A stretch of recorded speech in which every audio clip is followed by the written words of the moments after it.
ओम नमः शिवाय। शिव शक्ति अवतार। आज की मुरली है 1/7/2024। रिवाइज डेट है 15/3/63 की मुरली। मेरे प्यारे प्यारे अच्छे बच्चे, बाप कल्याणकारी आते हैं तो उनके जो बच्चे बनते हैं उन्हों के लिए कल्याण ही कल्याण है।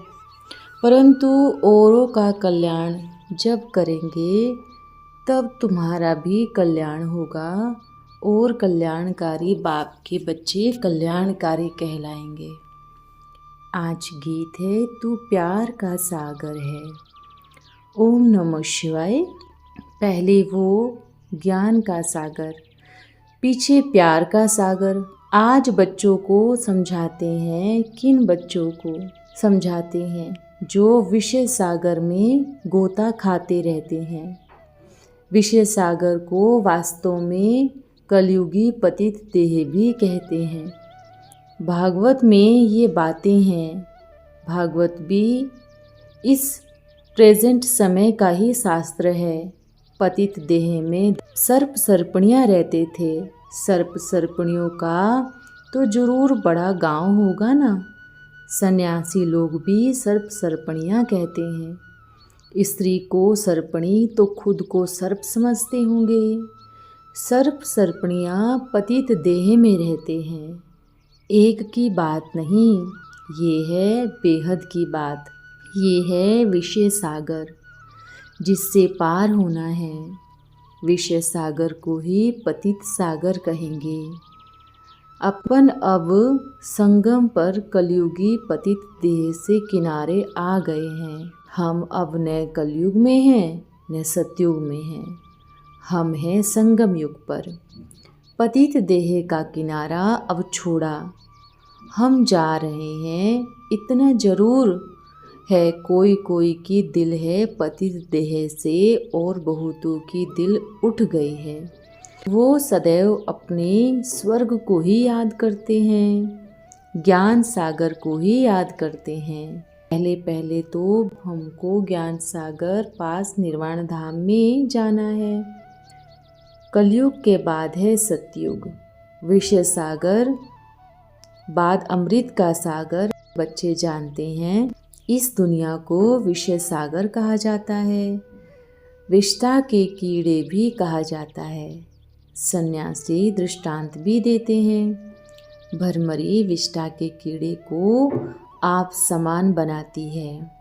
वास्तव में मनुष्यों की बात, तुम ब्राह्मणियाँ बहुत कीड़ों को भू भू करती हो।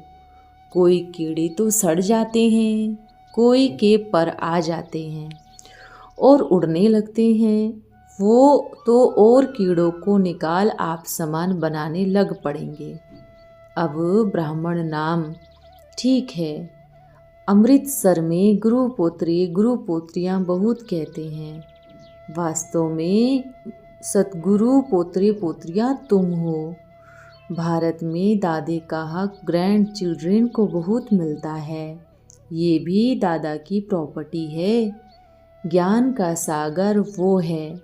ये ब्रह्मा तो पतित देह में पड़ा था। दिखाते हैं कृष्ण पतित देह में गया, सर्प ने डसा, पतित हो गया। अब बरोबर कृष्ण की आत्मा पतित देह में है, अब निकल रही है। सिर्फ एक कृष्ण की आत्मा नहीं, सभी पतित देह में है तो सभी देवी देवता धर्म के। फिर बाप आए इन कीड़ों को निकालते हैं। तुम जानते हो हम कितने सनाथ थे, गोल्डन एज में थे, अब अनाथ बन पड़े। भारत सनाथ था, अब कैसे अनाथ बन पड़े हैं? 3 पैर पृथ्वी के नहीं मिलते। अब ये अनाथ आकर शिव बाबा पर बलि चढ़ते हैं तो सनाथ बनते हैं। बाकी तो सभी अनाथ है। भल कोई के पास करोड़ पदम हो, परंतु है तो अनाथ। नाथ कहा जाता है परम पिता परमात्मा को। उनको नहीं जानते तो अनाथ हुई ना। कहते हैं पतित देह में आकर नाग को दलन किया, अब सर्पों को अमृत पिलाए देवता बना रहे हैं। इस समय सारी दुनिया काली देह में पड़ी है। नाम लेते हैं कृष्ण का, जरूर जो ऊंचे ते ऊंच होगा उनका नाम लेंगे ना, उनका सारा कुल पतित देह में होगा। तुम कृष्ण के कुल के थे ना। अब बाबा ने ज्ञान अमृत का कलश तो माताओं को दिया है। माताएं बैठ कुंभी पाक नरक से निकालती है। पतित देह अथवा कुंभी पाक नरक एक ही बात है। जैसे कीड़े को गंध से निकालो तो फिर भी जाए गंध में पड़ता है, वैसे यहाँ भी बहुत है जिनको गंध से निकालो फिर भी जाए गंध में कूदते हैं।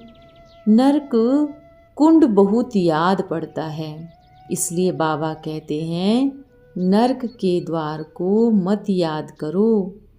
कहा जाता है स्त्री नरक का द्वार है, क्योंकि वेश्याएं आदि दुकान निकाल बैठती हैं, पुरुष नहीं बैठते। अब स्त्रियों को भी खराब करने वाले ये ही सर्प हैं। उन्हों को वेश्या बनाने वाले तो वे ही हैं। अपनी कामना पूरी करने लिए जाते हैं स्त्रियों की इतनी ग्लानि क्यों? क्योंकि वेश्यालय स्त्रियों का ही होता है। अब फिर बाप ने आए माताओं पर ही कलश रखा है। तब बाबा कहते हैं गणिकाओं का भी उद्धार करना है, इसमें तो ताकत चाहिए। इस समय पूरा वेश्यालय है, स्त्रियां नरक का द्वार है। सारी दुनिया कुंभी पार्क नरक है, नाम ही है कलयुग। सिर्फ भारत नहीं, सारी दुनिया पतित देह में पड़ी है, विषय सागर में गोता खाती रहती है। तुम उससे निकाल स्वर्ग का द्वार दिखाती हो, इसलिए माताओं पर कलश रखा है। तो तुमको पहले इनका ख्याल रखना चाहिए। एक तरफ तो माताएं अमृत पिला रही है, नरक के द्वार जाने से बचाती है। बाप कहते हैं ये नरक का फाटक अब सील कर दो, फिर सील खोलने लिए भी मारते हैं। अब बाप कहते हैं मैं माताओं को उठाता हूँ, सन्यासी तो भाग जाते हैं। बाप फिर कैसी कमाल करते हैं, कहते हैं इन माताओं द्वारा अमृत पीने बगैर स्वयं का कल्याण नहीं हो सकता। दिखाया भी हुआ है, भीष्म पितामह आदि को माताओं ने बाण मारे। ये सभी हैं संगम की बातें, जबकि सृष्टि बदलनी है, वेश्यालय से शिवालय बनना है। स्वर्ग की स्थापना करने वाला एक शिव बाबा कोई मनुष्य ब्रह्मा विष्णु शंकर को भी क्रिएटर नहीं कहेंगे। कहते हैं मनुष्यों को किसने पैदा किया? भगवान ने, वो तो एक ही है। तो बाप कहते हैं मीठी मीठी बच्चियाँ, नरक के द्वार तरफ कब देखना भी नहीं।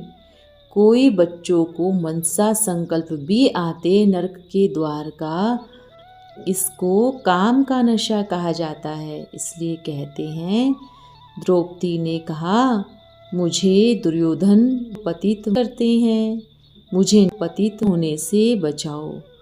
बाप भी कहते हैं अब पतित मत हो तो स्त्री को नरक का द्वार बंद करना पड़े। कोई भी हालत में नरक का द्वार बंद करो। द्रौपदी ने कहा दुर्योधन मुझे पतित बनाता है, बचाओ। इस समय दुर्योधन तो सभी है जो पतित करते हैं। बात भी सारी अभी की है, भागवत भी अभी का है, महाभारत लड़ाई सामने खड़ी है। कुंभी पाक नरक भी कलयुग को कहा जाता है, जहाँ विष बहुत याद आती है। सभी कहते हैं स्वर्ग में विष मिलेगी, तुम कहती हो वहाँ विष की बात नहीं। ये 5 विकार तो महापतित देह में रहते हैं। इनमें पहले आता है अशुद्ध अहंकार। ये सभी संगम युग की ही बातें हैं। अभी सभी विषय जहर में गोते खा रहे हैं। सन्यासी भी विष से पैदा होते हैं तो जरूर पतित ठहरे। वो समझते हैं हमारा शरीर अपवित्र है, आत्मा तो निर्लेप है, इसलिए गंगा में साफ करते हैं। अब गंगा से थोड़ी ही शुद्ध होगा। ये तो प्रकृति ही तमो प्रधान है, फिर भी विष से जन्म लेना पड़ेगा। इस पतित देह में तो सब बिच्छू टिंडन पड़े हैं। रौरव नरक भी यही हैं। बाकी कोई नदी आदि की बात ही नहीं। सभी मनुष्य बहुत तड़पते हैं, इसलिए वो हठ योग संन्यास करते हैं। बाबा सिखलाते हैं राजयोग संन्यास। कृष्ण को भी अभी आकर पतित देह से निकाल राजयोग सिखा रहे हैं। कल एक माता आई, कहा हम अनाथ आश्रम को संभालने वाली है। अब उनको आश्रम तो नहीं कह सकते, आश्रम माना पवित्र, इसको अनाथालय कहेंगे। और ये है सनाथालय। सतयुग में भारत सनाथ था, अब अनाथ है, इसलिए हम इससे किनारा करते हैं। स्त्री को नरक का द्वार कहते हैं, उसमें जाते हैं पुरुष, इसलिए सन्यासी जंगल में जाते हैं, नरक के द्वार में नहीं जाते। तो न जाने वाले के आगे माथा टेकते हैं। अब बाबा कहते हैं क्यों नहीं दोनों पवित्र बन जाए, रहना तो दोनों को यहाँ ही है। तुम स्त्रियाँ थोड़े ही भागेंगी, दोनों यहाँ पवित्र रहो तो स्वर्ग बन जाएगा। फिर भी कोई कोई लिखते हैं बाबा हम नरक में गिर गए। अरे ये तो जैसे तुम कुंभी पार्क नरक में व पतित देह में गिर पड़ते हो। बाप बच्चों को कितना समझाते हैं। सारी दुनिया के मनुष्य पतित देह में बहुत दुखी हैं। बाप इससे निकाल अमृत के सागर में ले जाते हैं। कहते हैं ना मान सरोवर पर अमृत का सागर है। मनुष्य को सरोवर कहा जाता है, ज्ञान का उसमें मंथन चलता है। इसलिए शिव पार्वती को ऊंचे पहाड़ पर जाकर बिठाया है। बहुत ऊंचे ऊंचे मंदिर बनाए हैं। वास्तव में शिव का मंदिर ऊंचा होना चाहिए, परंतु वहाँ कौन जाएगा, इसलिए आजकल शहरों में ही बना दिए हैं। ये सभी राज तुम बच्चों की बुद्धि में ही है, परंतु कोई कोई को धारणा नहीं होती, क्योंकि अभी नरक का द्वार याद आता है। कोई तो कन्याओं को घुटका दे नरक का द्वार में डाल देती है। कन्या को शादी कराई, पतित बनी, दुर्गति हुई, फिर सभी को माथा टेकती रहती है। तुम पवित्र कन्याएं हो तो जाकर पूजनीय देवी देवताएं बनती हो। अगर पतित बनी तो पूज्य कैसे बनेगी, रसातल में चली जाएंगी। बाप समझाते तो बहुत हैं, दिल होती है दिल्ली व बॉम्बे में जाए डांस करूं, वहाँ तो बहुत ढेर के ढेर आफते हैं, यहाँ तो मधुबन है, विकार की बात नहीं। कर्म इंद्रियों से नरक के द्वार में गया और बेड़ी डूबी। सिंधी में पहाका है, फाटक में नहीं घुसना। कितनी कड़ी बातें हैं। बाबा तो सभा में भी बोल सकता है, इसलिए बॉम्बे दिल्ली याद पड़ती है। इसलिए अच्छी तरह से बोलूं कि अब पतित देह में मत कूदो, उसको कुंभी पाक नरक कहा जाता है। विद्वान पंडितों किसको पता नहीं कि भारत कितना पतित हुआ है। वो तो गुलछर्री उड़ाते हैं, बड़े बड़े महल बनाए बैठे हैं। इन्हों को पकड़ने लिए बाप डायरेक्शन तो देते हैं, परंतु बच्चे समझते नहीं।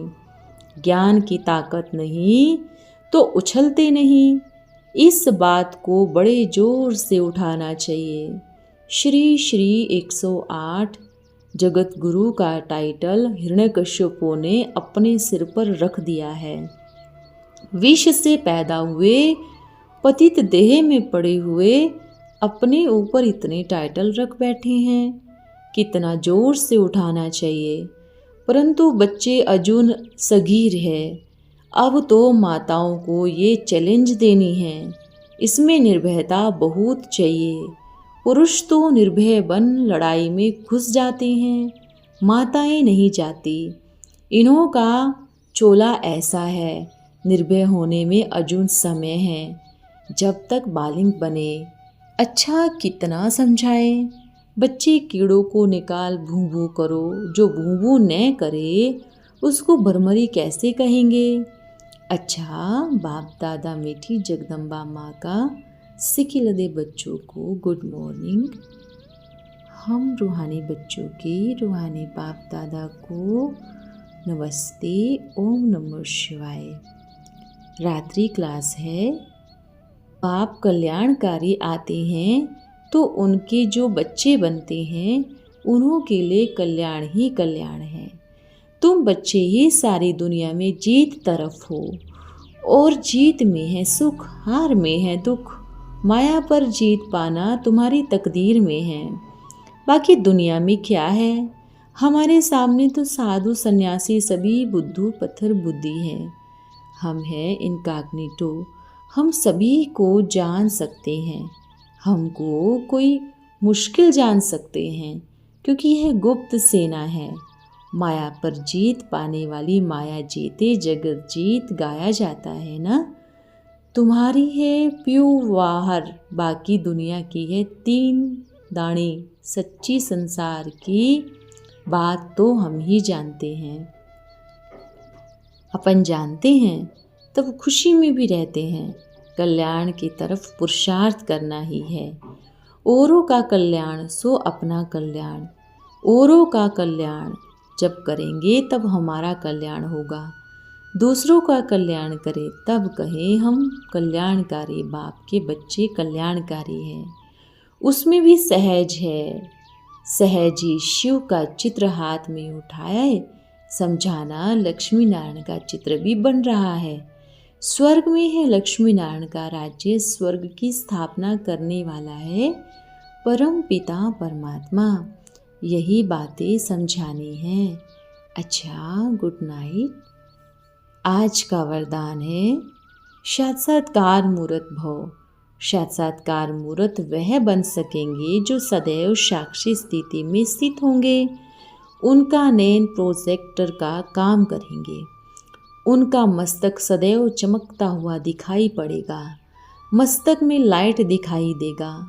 विनाश के समय भी यह लाइट रूप बहुत मदद देगी।